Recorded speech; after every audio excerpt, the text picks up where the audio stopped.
আশা করি সবাই ভালো আছেন। আমি সনাতন প্রামাণিক। আপনাদের সবাইকে স্বাগতম জানাচ্ছি আজকের ভিডিওতে। আজকে অনেকদিন পর আপনাদের সামনে আসছি। আজকে আমরা মূলত আলোচনা করব VLOOKUP। তবে VLOOKUPটা হচ্ছে গুগল শিটে।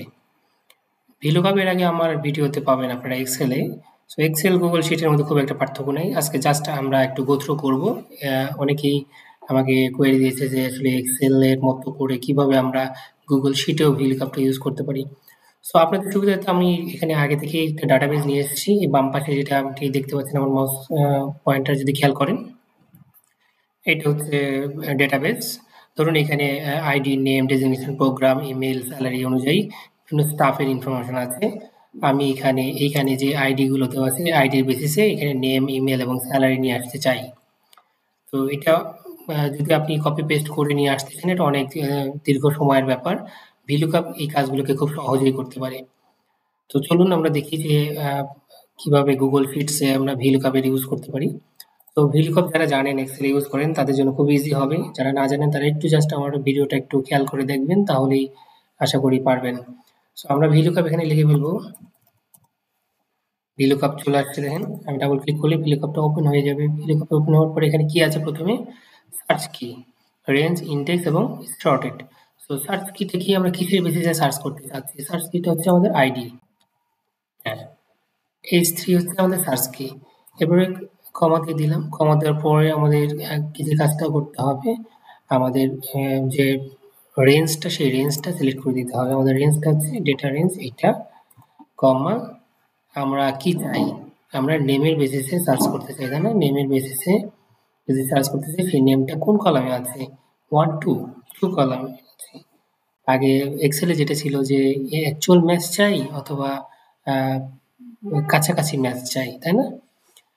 তাহলে সেক্ষেত্রে আমরা 0 1 ইউজ করতাম। এখানে আমরা যদি 0 ইউজ করি, ব্র্যাকেট ক্লোজ করব, এন্টার দিয়ে দেখেন অটোমেটিক চলে আসছে। সো আমি যদি অটোফিলে ঠিক থাকে, তাহলে আমি এখানে যদি ওকে করি, তাহলে কিন্তু অটোমেটিক সবগুলোই চলে আসবে। VLOOKUP এর এই গুগল শিটেই একটা বেনিফিট।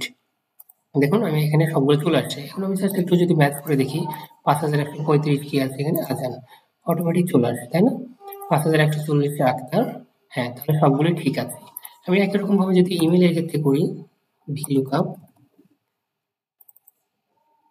এ আমরা কোনটা খুঁজবো? ইমেল। ইমেল কোথা থেকে বেসিসে খুঁজবো?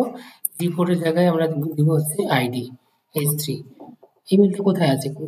এই ডাটা শিটে আছে, তাই না? এই ডাটা শিটটা আমরা পুরোটা আবার সিলেক্ট করব, কম দিয়ে দিব। ইমেল কয় নম্বর কলাম? 1 2 3 4 5 কলামে আছে। 5 কলামে আছে এন্ড 0, ব্র্যাকেট ক্লোজ, এন্টার। আমার এখানে সাজেশন চলে আসছে, আমি অটোফিল দিয়ে দিলাম, চলে আসছে, তাই না? সবগুলো একই রকম ভাবে স্যালারিও VLOOKUP স্যালারি কিসের বেসিসে? আইডির বেসিসে। সো আইডিটাকে সিলেক্ট করে দিলাম, ডেটা সেট, এরপরে স্যালারি কোন কলামে আছে? 1 2 3 4 5 6 কলামে আছে। 6 কলাম দিয়ে দিলাম, এরপরে 0 এন্ড এন্টার। শেষ। আমরা খুব সহজে কিন্তু খুব অল্প সময়ের মধ্যে আমার যে রিকোয়ারমেন্ট, সেই রিকোয়ারমেন্ট কিন্তু ফুলফিল করতে পারলাম, তাই না? এটা খুবই ইজি। সো আশা করি যে সবাই পারবেন। তো মনোযোগ দিয়ে এটা দেখার জন্য, ভিডিওটা দেখার জন্য আপনাদের সবাইকে অসংখ্য ধন্যবাদ আবারও। আশা করি ভিডিওটি ভালো লাগবে এবং আপনারা এখান থেকে, এই ভিডিও থেকে শিখে আপনাদের ব্যক্তিগত এবং অফিসিয়াল কাজগুলো খুব সহজেই করে ফেলতে পারবেন। আবারও ধন্যবাদ সবাইকে। সবাই ভালো থাকবেন, সুস্থ থাকবেন।